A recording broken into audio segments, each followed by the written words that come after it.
Hip hop. Ooh, that was too loud. Hip hop. That's much better.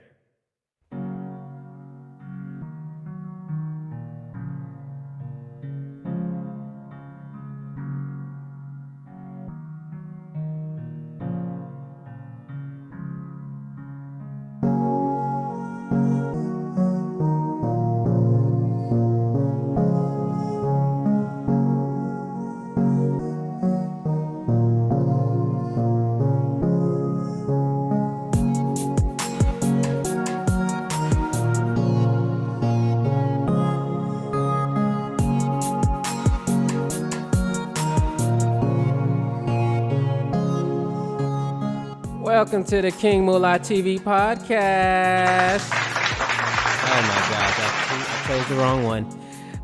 Which one is it? This one? Definitely not, but I like the sound effect. All right, hip, hibbity, hibbity, hibbity, hip, hop.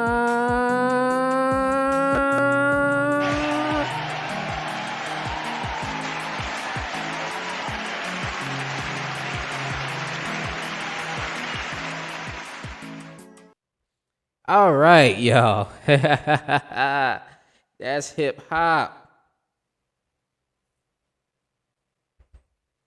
That's hip hop for you.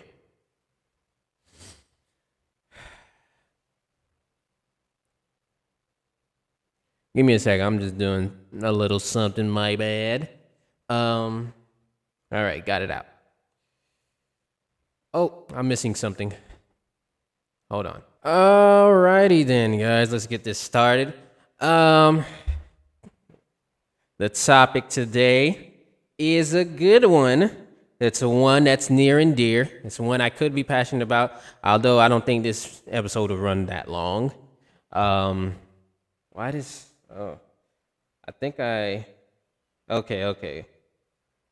Let me go to what I need. This episode is called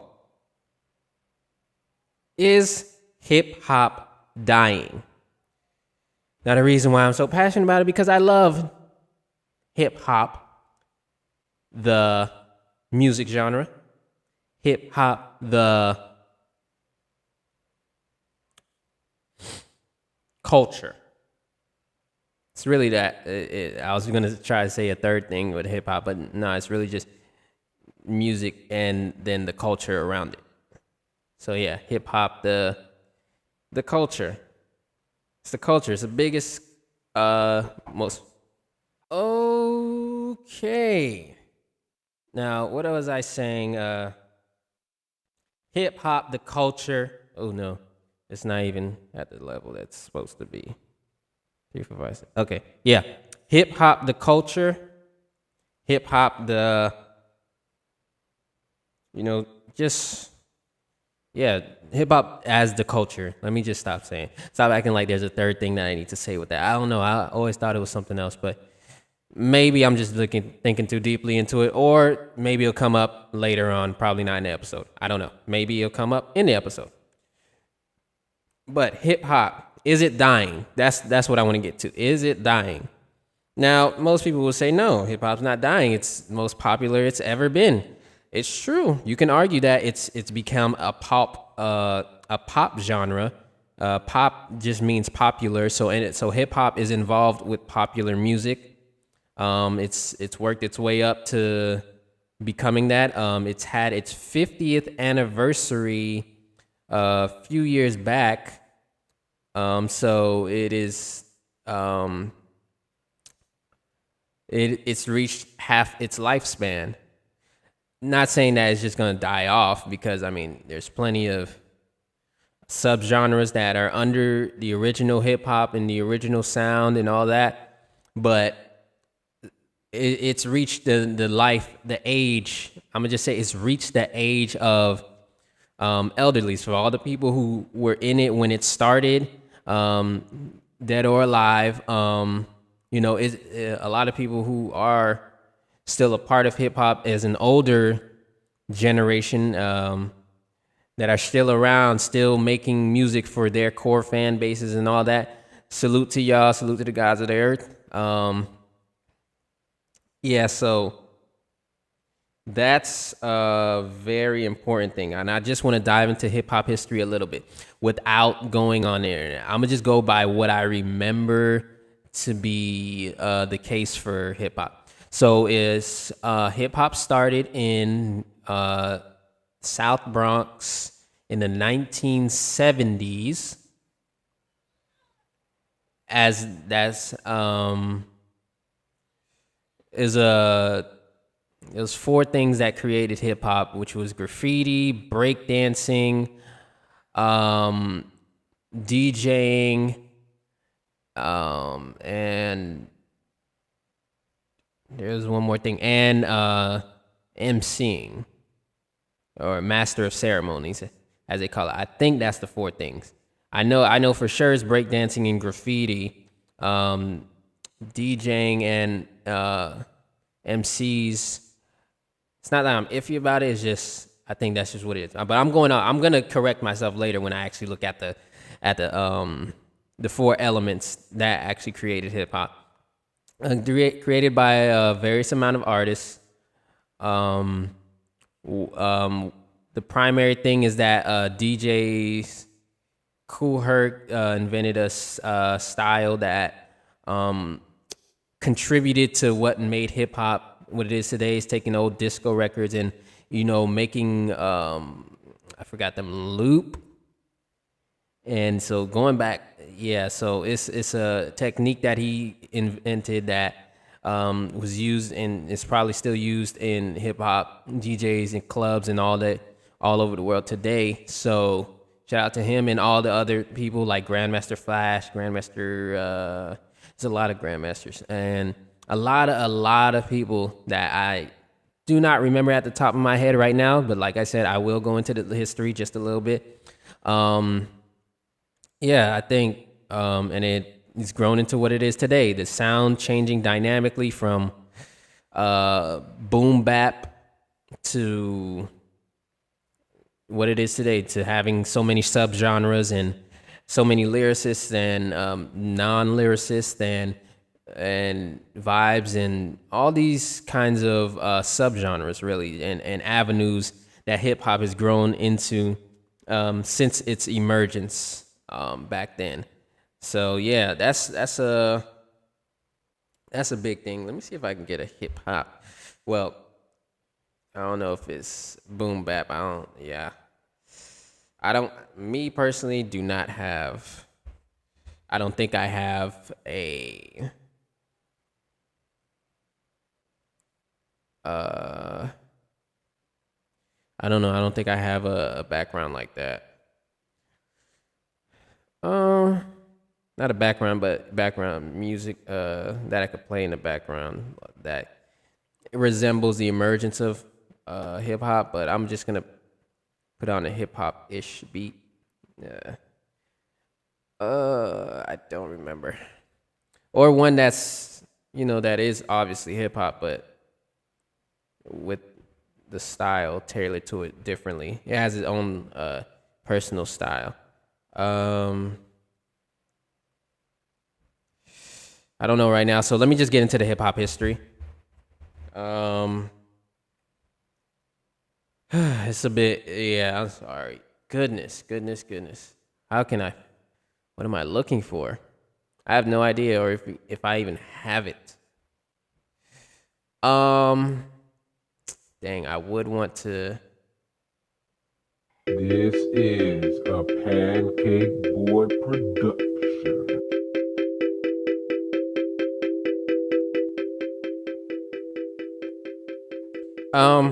Okay, so what we got going on here? So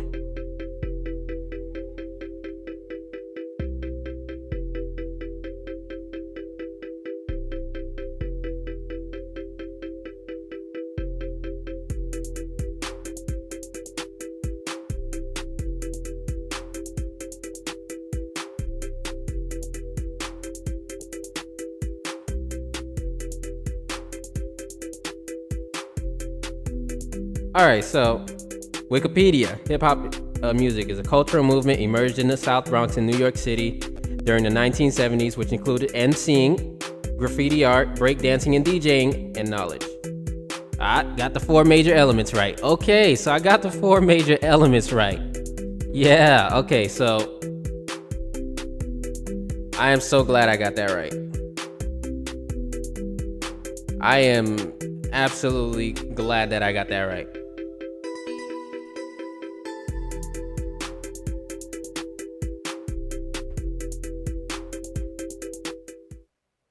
Like, I am very glad I got that right.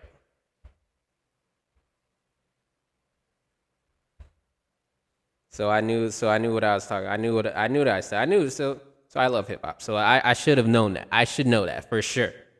For sure. This is a Pancake Board production.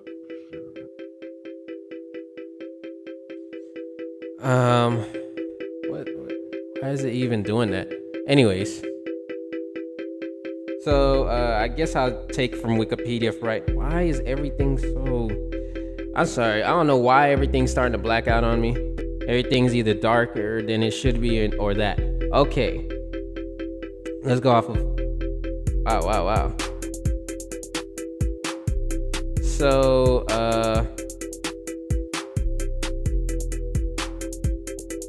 like I said, Grandmaster Flash and the Furious Five, there we go.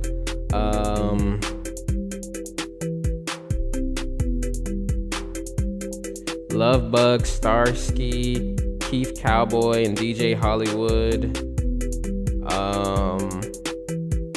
Africa Bambata.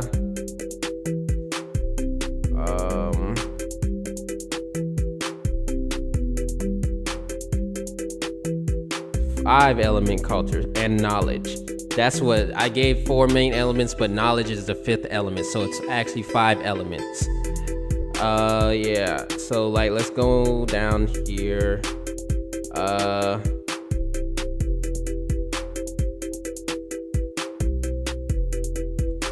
Hip hop was not officially recorded to play on radio or television until 1979. So it started in the early 1970s, but this is 1979 is the late 1970s. So it didn't really get full recognition for at least a few years. On radio, at least.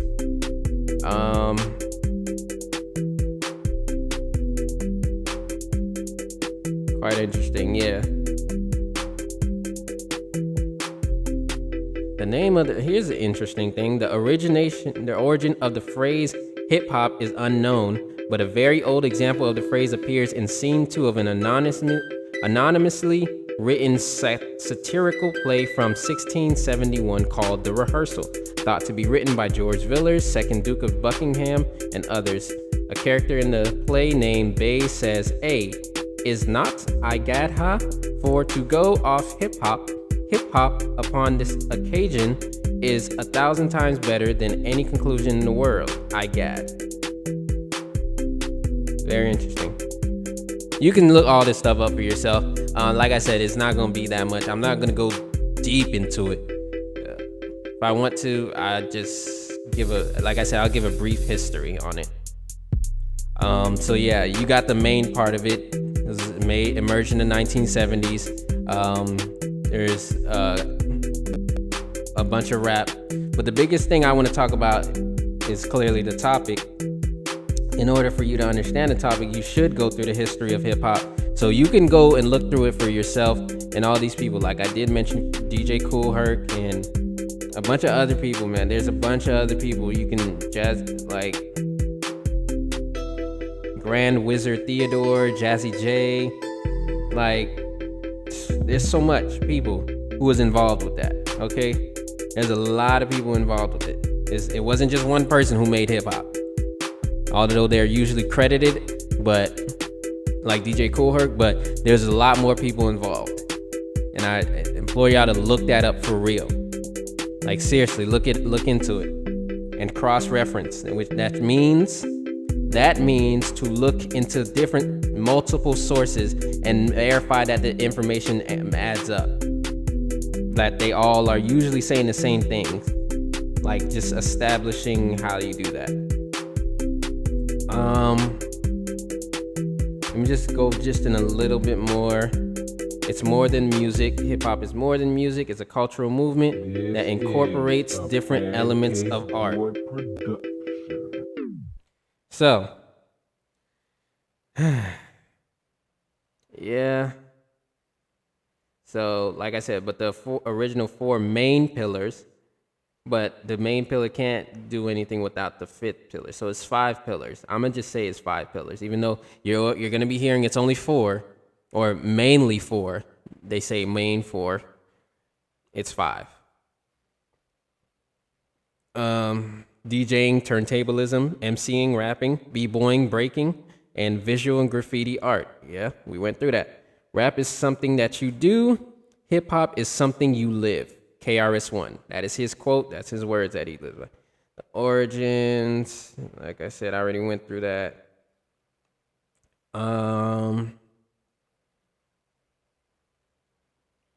So block parties laid the groundwork for everything associated with early hip hop culture. DJs and MCs brought the music by setting up mobile sound systems introduced by Jamaican culture. Sheets of cardboard became break dance floors for break dancers, and brick walls transformed into canvases for graffiti. A new era on the rise, fueled by sentiments of anger, hardship, and abandonment. However, the emerging hip hop music transformed despair and racial barriers into numerous creative outlets. It also became an outlet to deal with violence. The hip hop pioneers, or the hip hop gods, and all of that, all of that is amazing to see.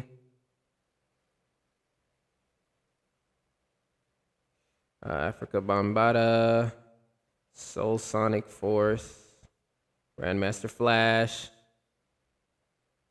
It's a lot, like I said. And we could go into different hip hop avenues. Let's just go over some of the hip hop guys I'm mentioning. Let's just go through the 90s. We got KRS-One I mentioned earlier. We got Rakim. You got a lot of movements, conscious movement. Like the movement was very conscious back then in the 70s and 80s in the 80s for sure. That's where it started cementing as that. The 90s more turned into gangster rap. In 2000s more into drug music. In 2010, selling drug music and money and drug music and money. 2010 turned into mumble rap, as they would call it. And 2020s is just trap music, as we know it today. So mumble rap is what pretty much fueled trap music to the genre that it is today. Trap music was here back in the early 2000s, but it wasn't as big between all the other musics. But let me not get into that per se. Because it doesn't sound the same. All right, so my bad with the sniffles. Give me a sec. Wow. Let me get into my next point, because I think I just got off track, and I hate getting off track for real. Is hip hop dying? Based on what hip hop was, which is a lot more lyricism and conscious rap and everything that goes on, absolutely. I think it's dying in the sense of it's not for the culture, it's commercialized. A lot of rap isn't for the culture, it's commercialized by people who do not rap, agencies, companies, organizations that are not ingrained in the culture, that are not knowledgeable about hip hop history, or not knowledgeable, or not a part of the culture, I should say, that are not a part of the hip hop culture. They may run the business side of things of hip hop, but they're not a part of the culture as musically. They're not artists. The people who should be running the hip hop world in any music genre, honestly, really, is people who is the artists, is the people making the art. We 100% should be controlling the music, how it's distributed, and how we get paid for it. That's a big one. That's gonna turn into another episode for just music in general, not just for hip hop. But I'm just stating that right now because let me put that down somewhere. All right. So like I was saying, is hip hop dying? I would say so. Culturally, it has not been elevating us. It's been so oversaturated with nonsense and degenerative music, and we're not being uplifted as we once were, as it once was emerged. Because hip hop was a movement through all the oppression, through all the violence, and through all the poverty. We all had that commonality with hip hop that we can identify our struggles with, and we should still be able to identify those struggles and help, and it should help us push us forward. Now, hip hop is not the root cause of why poverty exists and all that. That is social economic factors that can be in another episode, but they tie into what I'm saying because they tie into the statement. But explaining all of that, that's a whole different episode. Lyricism. Let me just say lyricism versus catching a vibe. Lyricism versus non-lyricism. That should be more tailored. So, back in the 90s, 80s, yes, there was a lot more conscious rap. There's a lot more apolitical rap. There was a lot of just rap doing it because of what you love, and it's what helped you survive gang violence or whatever type of struggle that you were going through, and you're looking for an outlet, and hip-hop was the way. Hip-hop is the way. It still can be the way. If it's genuine, if it's not commercialized, that's what it is. Yeah, so hip-hop is a lot of things. So when I say lyricism, these are typically people who are rap purists. A rap purist is somebody who purely raps, who doesn't have a style of singing or anything like that. They just rap and rap their behinds off. There's a lot of rap purists out there. One of them being, I can give you an example. I believe KRS-One is a rap purist. Rakim, I think A Tribe Called Quest. That's a group that you should look up. There's a lot of there's a recent group that I think they called Coast Contra. Let me verify that because I don't want to butcher their name for real. Let me look them up for real. So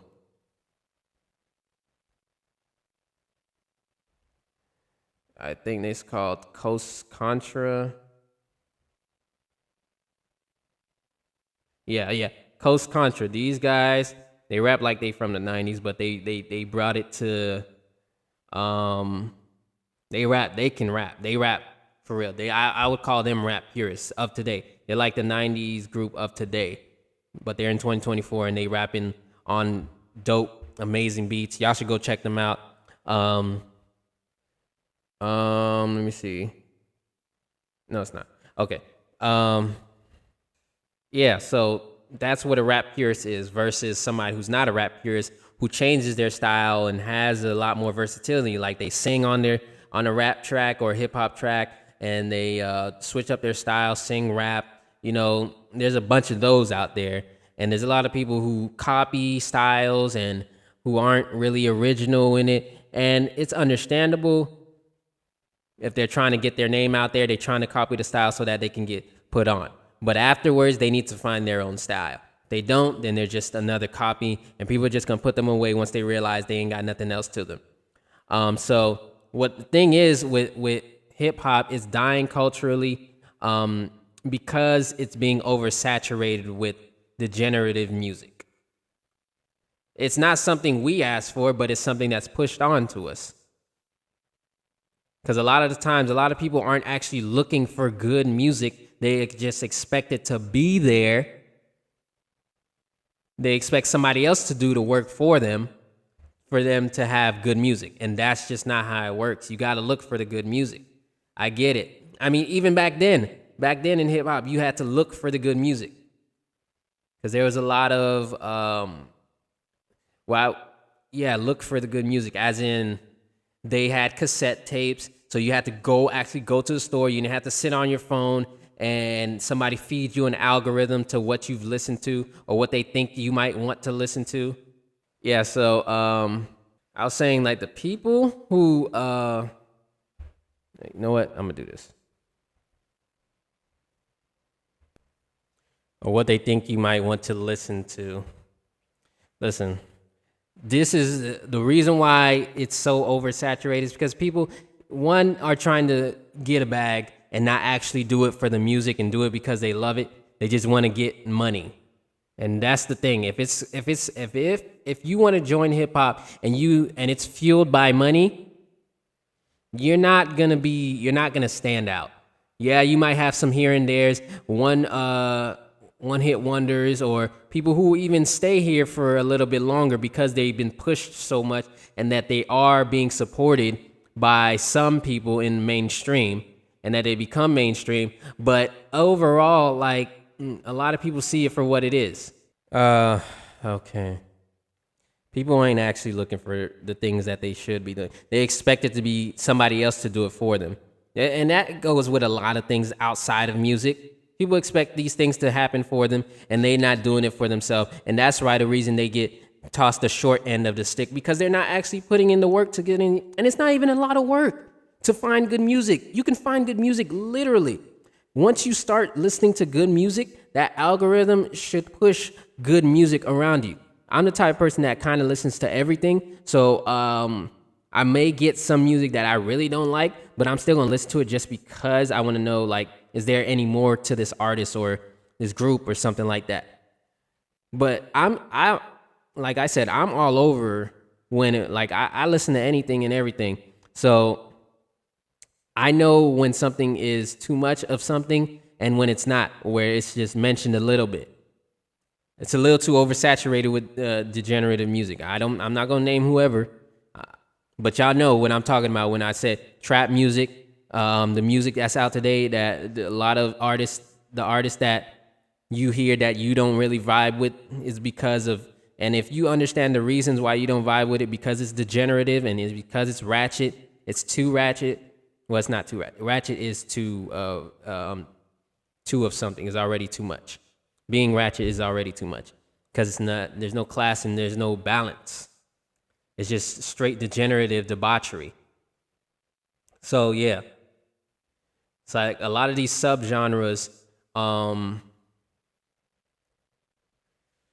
just oversaturated with nonsense, and they're not actually with not just with degenerative music, like with over hypersexual music, too much drug music, drug use, and not enough drug rehabilitation, or saying that it can change the affect your life negatively.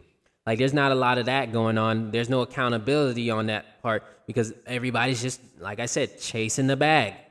They're not actually doing it for the love of music.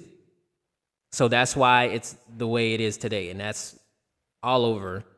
But for hip-hop specifically, because this is a topic, that's what has been happening. It's oversaturated.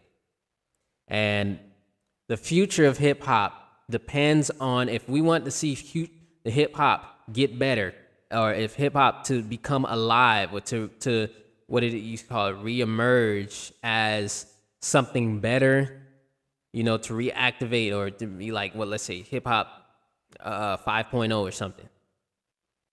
To where we're actually telling the stories that we need to be telling. We're actually controlling the music and controlling the image of hip hop and all the main people, which is black people, because black people created hip hop, and most of all the other genres as well, popular. and non-popular. But yeah, the future of hip hop is going to depend on us. It's going to depend on us actually supporting the real artists that aren't just doing it for money. Yes, money can come along, but they're doing it for their love of the music and their love of and their appreciation, and they have a fan base that love and appreciate good music, and that's not degenerative. That's, there's nothing wrong with it being degenerative from time to time, because it's still we're not gonna act dumb. Like, we're not gonna say everything is positive, because hip hop came from the poverty and the inner struggles and all that. But we gotta have that balance between the positive and the negative. We gotta have that balance in between those two. We gotta have that duality. You can't do that. One thing is, you gotta have that balance between, let's say if there's a happy artist. I'm gonna start with a happy artist. If there's an artist who makes joyful music, and most of their music is joyful, they should have music that makes you sad as well. Like, that has them understand a different dynamic of themselves, because, it's a lot to just be happy all the time. Like, how can you just be happy all the time? It just don't make no sense, because you're not relatable. You're just happy all the time. Everything's perfect, or it seems perfect in the music, and it's not really affecting, not really connecting with your audience or any new people who are interested in listening. So yeah, if a happy artist makes like 10 happy songs or joyful songs, they should make at least 1 or 2, 3 sad songs, just to help it out, help them understand that they have a range. They have a range of things. Or if it's like 5 joyful songs and 2 sad songs, that's cool too. Like, let's do that. Like, you got to show the range of what you can do as an artist. You got to have that versatility. If you don't, well, don't know what to tell you, because I just told you. So, another big thing is, for young rappers and old rappers, the generation before us, they should not be rapping the same things that they were in their 20s. If they're in their 40s right now or in their 50s, they should be rapping grown raps for their audience, for their core audience. It should not be anything that has to do with what the 20-year-olds are saying. You're not that old, sir. You are not that young anymore. You are in a stage where you need to explain what's going on. Like when Andre 3000 said, I don't know if I should be rapping if I get a colonoscopy. I'm paraphrasing. But I was like, no, rap about that. Because listen, if hip hop is 50 years old, 54 or 1, let me just, I'm gonna scratch that. I'm not even gonna say that. I'm gonna just say 50 years old, because it had a 50th anniversary. If hip hop is 50 years old, what makes you think that it's not grown enough to be talked about? Because that's the age of a man who has gone through midlife crisis and all that. All right, hip hop is 50 years old. So if older rapper who's around that age rapping about getting a colonoscopy, that's very acceptable. Or age of a man or woman who's gone through midlife crisis, menopause, all these conditions that happen later on in life, not when you're in your 20s, not even in your 30s, but in your midlife, which is around your 40s.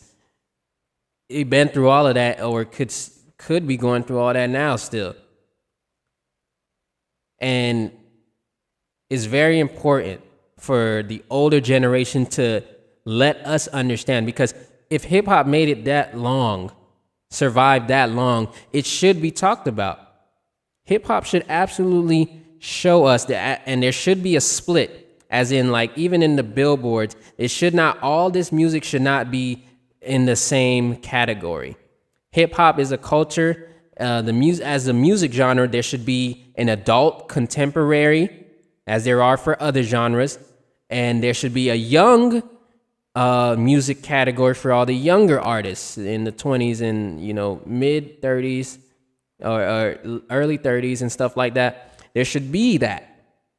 There should absolutely be a split between that. And the billboards and all that, they need to implement that today, yesterday, the day 2, 3, 5, 7 years ago. It should have been here already. I don't know why they keep combining those two, having the older generation compete with the younger generation of hip hop. It makes no sense. Those are two different fan bases, and there's a huge disconnect. Well, there's a bit of a disconnect, but it's not as big as it used to be. But it needs to be separated, because there needs to be grown rap where they're rapping about colonoscopies and rapping about family life and all that stuff, and all of that. And family life, I only just use that because most of them would have families at that point. And the 20-year-olds and the 20-year-olds and the teenagers are rapping about school, rapping about moving fast and or not knowing how to slow down, or learning from their mistakes, and as a teenager, as they're going through it, as they're going through college, and maybe going to the military or something like that. I don't know, work in the workforce. Those are the type of things that should be splitting and should be talked about when it comes to old and new rap, okay? Because new rap is here, the new age is here. Old rap is still around, and it's supposed to be guiding the new rap. And there's a lot of that isn't happening. So there's a huge disconnect. So for the future of hip hop, this is what needs to be done. There needs to be a split between the old and new generation. There needs to be a common respect for the new and older generations. The older generations, yes, we call them old heads, and they have been very critical of what hip hop was turning to in the past, especially in the 2010s. But there still needs to be that commonality of respect, and there are some old heads who have apologized and actually are trying to push it forward, trying to get that common respect from the younger generation, because that's what they should be doing. Absolutely. So common respect, a split between younger and older generations, especially for billboards and music charts and all of that. The music charts, I'm gonna just say generally, there should be a split between that, and so I guess they call it adult contemporary hip hop versus new age rap or teen rap, or something like that. Alternative rap, something like that. Alternative rap would be good, or alternative trap, and adult contemporary hip hop. Those are the main names so adult contemporary hip hop for the older generation, alternative rap or new age rap for the younger generation. Easy, simple, done. And so when you got that split, and then lyricism and or the content of which is created. So let me just say the messages, the stories behind all of that, instead of just rapping about drugs, sex, money like y'all always do. Rap about your personal life, or if you don't want to rap about your personal life, if you can take some inspiration from somebody else's life that you're close with, or somebody who wants you to portray their life through your words, you can do that. You can absolutely do that, and we need to get back to storytelling. So, yeah, that's the big thing. So, like I said, I'm going to state it again. The future of hip-hop needs, one, a split between the younger and older generation when it comes to musical charts, and so that the old generation doesn't have to compete with the new generation, and they have their own genre for themselves, that for their core fan bases. That and the middle as well, the young and old generation and the middle generation that's in between, and there needs to be a smooth transition in between there. The common respect between all three of those, and the content the art style. I'm gonna say that behind all of it. So I mean, there's nothing wrong with them just catching vibes and stuff like that. That's cool, but it just needs to not be so oversaturated. So those three things would keep or make hip hop reactivate to hip hop 5.0, how I just called it, or reemerge hip hop as something that it should be. Is pushing the culture forward, pushing the culture forward. All right. And with that being said, that's all I wanted to get to today. So yeah, you guys hydrate, be kinder to people, and just try to any young ones out there, find an old head to talk to about just anything. It don't got to be about hip hop, but just listen to the older generation and all the mistake that they made, and apply that to your life if you can.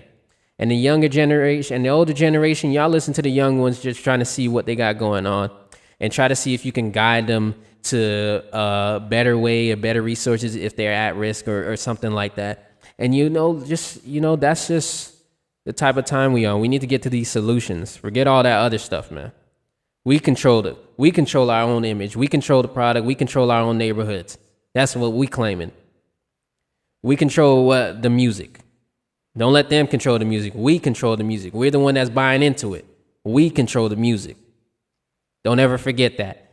And with that being said, y'all go outside and get some sunshine as well. I'm King. It's King Moolah TV Podcast. I'll see you next time.